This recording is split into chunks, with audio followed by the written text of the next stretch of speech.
एक पुराने विक्टोरियन घर की धूल भरी और शांत अटारी में 2 साल के एलेक्स कार्टर भुला दिए गए सामान के ढेर में छानबीन कर रहे थे। अटारी यादों का एक खजाना थी, जहां पुरानी तस्वीरें, धूल भरी किताबें और बीते जमाने की निशानियां भरी पड़ी थीं। एलेक्स को हमेशा से इन चीज़ों में छिपी कहानियों में दिलचस्पी रही थी, लेकिन आज कुछ असाधारण होने वाला था। जैसे ही एलेक्स ने एक पुराने ट्रंक को हटाया, उनकी नज़र सोने की एक चमक पर पड़ी। ये एक पार्चमेंट का कोना था, जो थोड़ा फटा हुआ और पीला पड़ चुका था। एलेक्स ने इसे सावधानी से निकाला और एक प्राचीन नक्शा सामने आया। नक्शा बेहद विस्तृत था, जिस पर घुमावदार रास्ते, रहस्यमय संकेत और एक बड़ा एक्स निशान था, जो फॉरबिडन जंगल के गहरे इलाके में किसी जगह को दर्शा रहा था।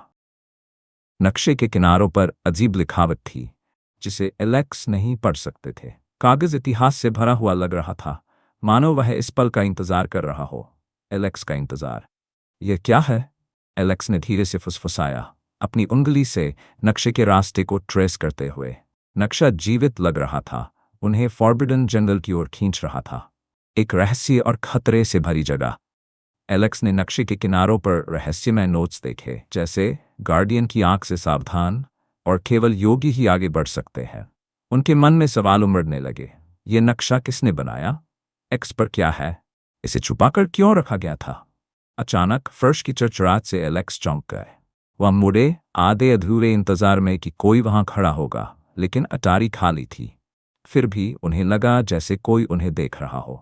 एलेक्स ने नक्शे को सावधानी से मोड़कर अपनी जेब में रख लिया। उनका दिमाग संभावनाओं से भर गया। जैसे ही वे अटारी की सीढ़ियों से नीचे उतरे, नक्शा उनकी जेब में एक भारीपन लग रहा था, रोमांचक और डरावना दोनों। एलेक्स को पता था कि ये कोई साधारण खोज नहीं थी, ये कुछ बहुत बड़े की शुरुआत थी, कुछ ऐसा जो उनकी जिंदगी बदल देगा। उन्हें इस बात का अंदाजा नहीं था कि यह सिर्फ शुरुआत थी। अगर तुम्हें ये कहानी पसंद आई है और तुम इसका अगला भाग चाहते हो, तो इसे लाइक करो।